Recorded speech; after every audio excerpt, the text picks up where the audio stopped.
ইনশাআল্লাহ। একজন হাদিকে গুলি করলে লক্ষ হাদি ময়দানে নেমে যাবে ইনশাআল্লাহ। প্রয়োজনে আবারও রক্তের নদী প্রবাহিত হবে। এরপরও বাংলার জমিনে ভারতের আধিপত্যবাদ একটা এজেন্ডায় বাস্তবায়ন দেওয়া হবে না, হবে না, হবে না ইনশাআল্লাহ। রাজি আছো মুসলমান? রাজি আছো মুসলমান?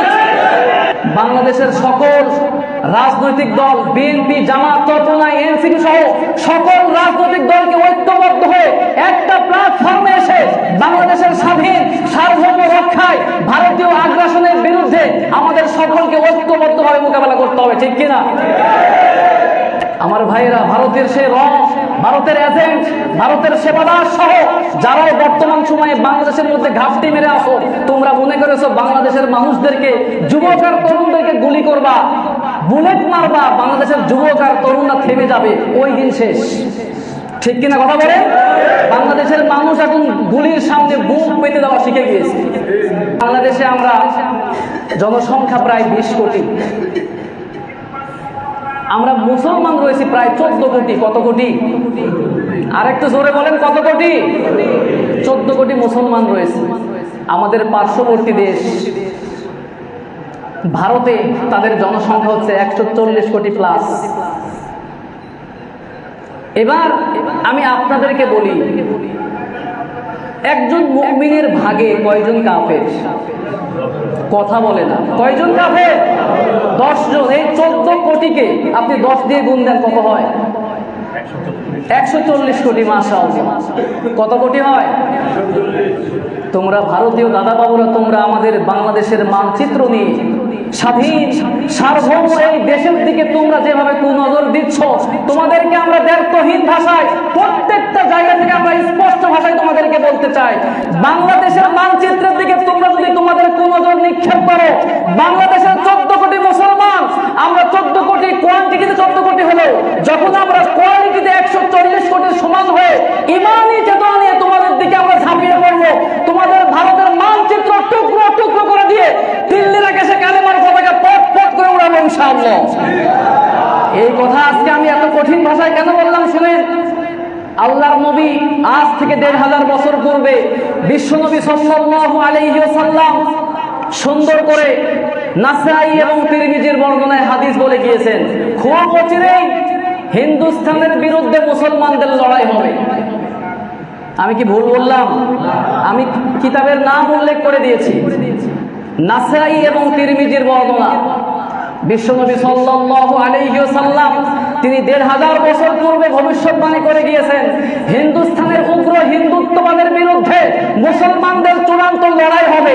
সেই লড়াই যদি আমাদের জীবদ্দশায় হয়, কারা কারা রাজি আছেন সেই লড়াই অংশগ্রহণ করতে? 2 হাত তুলে আল্লাহকে দেখান। রাজি আছো মুসলমান? আল্লাহ রাব্বুল আলামিনের প্রিয় হাবিব তিরমিজির বর্ণনায় সুন্দর করে বললেন, শুনেন শুনেন, হাদিস শুনেন।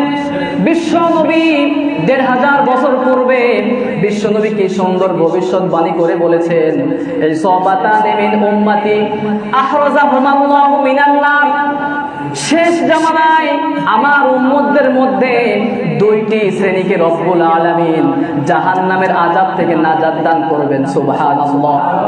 আর একটু জোরে বলতে হবে, কয় শ্রেণী? 2 শ্রেণীর মানুষদেরকে, মুসলমানদেরকে জাহান্নামের আযাব থেকে যিনি নাজাত দান করবেন, আওয়াজ দিয়ে বলতে হবে, তিনি কে? 1 নম্বরে বিশ্বনবী সাল্লাল্লাহু আলাইহি ওয়াসাল্লাম বলেছেন, ইসাবাতুন তাগজুলহীন, ইসাবাতুন তাগজুলহীন, যেই শ্রেণী মুসলমানদের মধ্যে যেই শ্রেণী হিন্দুস্তানের বিরুদ্ধে লড়াই করবে, ওই শ্রেণীকে জাহান্নামের আযাব থেকে নাজাত দিয়ে জান্নাত দান করবেন কে?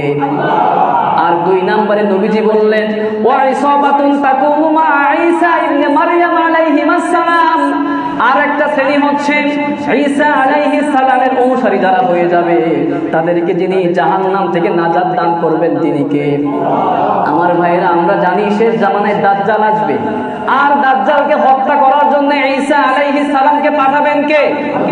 আমার ভাইয়েরা, প্রথম যে শ্রেণী তাদের ব্যাপারে নবীজি বললেন, ইসাবাতুন তাগজুলহীন, ওই শ্রেণীর মুসলমান যারা হিন্দুস্তানের বিরুদ্ধে লড়াই করবে। হিন্দুস্তানের বিরুদ্ধে যদি লড়াই হয়, তাহলে আমরা কি প্রস্তুত আছি ইনশাআল্লাহ?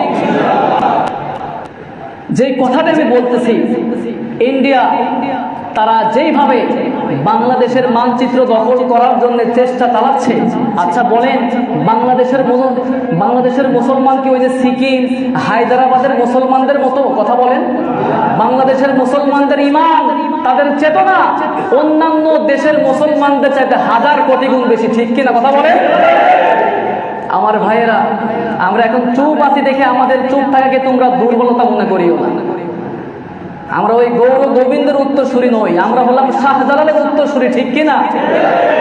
আহা, আজকে আমাদের যে গৌরব, সেই গৌরবোজ্জ্বল ইতিহাস আমরা হারিয়ে ফেলেছি বিধায় আজকে আমাদের এই করুণ পরিণতি।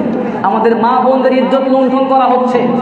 ভারত বিভিন্নভাবে, আপনারা নিজেরা যারা সোশ্যাল মিডিয়া দ্বারা আপনারা দেখেন, আপনারা দেখেছেন আমার তাবরিজ নামে একজন যুবককে জয় শ্রীরাম এটা না বলার কারণে তাকে কুপিয়ে কুপিয়ে হত্যা পর্যন্ত করতে তারা দ্বিধাবোধ করে নাই, ঠিক কিনা? আমাদের ঐতিহ্যবাহী মসজিদ বাবরি মসজিদকে ভেঙে তারা রাম মন্দির বানিয়ে দিয়েছিল। শুধুমাত্র ভারতেই নয়, বাংলাদেশেও আপনারা গত বছরে দেখেছেন চট্টগ্রামের আদালত প্রাঙ্গণে প্রকাশ্যে দিবালোকে অ্যাডভোকেট সাইফুল ইসলাম আলিফকে তারা কুপিয়ে কুপিয়ে জবাই করে দিয়েছে, ঠিক কিনা? বড় আফসোস লাগে, গত জুমায় আপনারা দেখেছেন আমাদের দেশের রাজধানী ঢাকার মধ্যে আমাদের প্রিয় ভাই হাদি ভাইকে প্রকাশ্যে দিবালোকে গুলি করে তাকে অবস্থা খারাপ করে দেওয়া হয়েছে।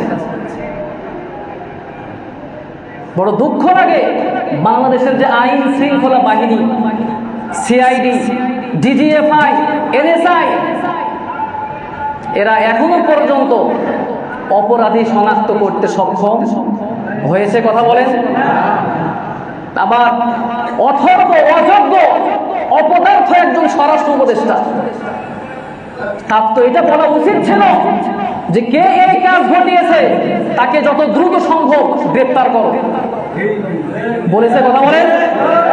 সে কি বলেছে? যদি কেউ এটাকে ধরিয়ে দিতে পারে 50 লক্ষ টাকা ঘোষণা দেওয়া হয়েছে, পুরস্কার করবে। আচ্ছা বলেন, আমরা জনগণ অপরাধী ধরা এটা কি আমাদের কাজ? কথা বলেন, এটা কি আমাদের কাজ? আমাদেরকে যদি ধরা লাগে তাহলে জনগণের ট্যাক্সের টাকায় রেশন পেয়ে, বেতন পেয়ে যদি জনগণকে সুরক্ষায় দিতে না পারে, তাহলে এমন আইন শৃঙ্খলা বাহিনী এই দেশে প্রয়োজন আছে বলে আমাদের মনে হয় না। আমাদের প্রিয় ভাই, খুব মনোযোগ দিয়ে আমি সবাইকে বলতেছি, খুব মনোযোগ। একটু কিছু ঘটনা কিছু ঘটলেই আমরা বিভিন্ন রাজনৈতিক দলেরা এক দল আরেক দলকে দোষারোপ করি কি করি না? কথা বলেন। কিন্তু মাঝখান থেকে ভারতীয় আগ্রাসন, ভারতীয় আধিপত্যবাদ কিভাবে বিস্তার করা যাবে, মাঝখান থেকে তারা সুযোগ নেয়, ঠিক কিনা? কি সুন্দর সেফ এক্সিট দেওয়া হয়। বাংলাদেশের সকল রাজনৈতিক দল, বিএনপি, জামাত, চরমোনাই, এনসিপি সহ সকল রাজনৈতিক দলকে ঐক্যবদ্ধ হয়ে একটা প্ল্যাটফর্মে এসে বাংলাদেশের স্বাধীন সার্বভৌম রক্ষায় ভারতীয় আগ্রাসনের বিরুদ্ধে আমাদের সকলকে ঐক্যবদ্ধভাবে মোকাবেলা করতে হবে, ঠিক কিনা?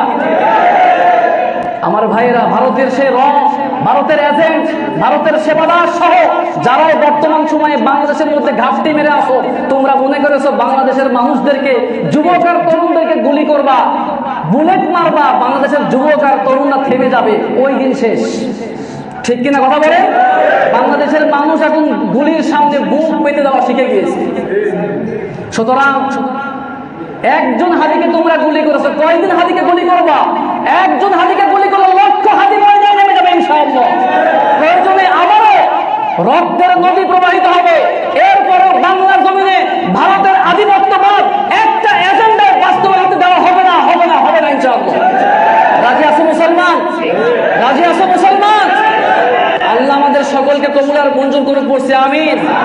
আমার সবার আগে আমার দেশ, সবার আগে কি? সবার আগে কি? বাংলাদেশ। আমরা ওই ভারত, পাকিস্তান, আমেরিকা এগুলো কারো পক্ষে না, আমার দেশ সবার আগে। আমি কোনো রাজনৈতিক দলের পক্ষে বিপক্ষে কিচ্ছু বলি নাই, সরাসরি আমি আমার দেশের পক্ষে কথা বলেছি। সবাই রাজি আছেন ইনশাআল্লাহ? ঐক্যবদ্ধভাবে আমাদের থাকা লাগবে, কারো কথায় কান দিলে চলবে না। কোন রাজনৈতিক দল খুশি হলো, বেজার হলো, এগুলো দেখার টাইম নাই।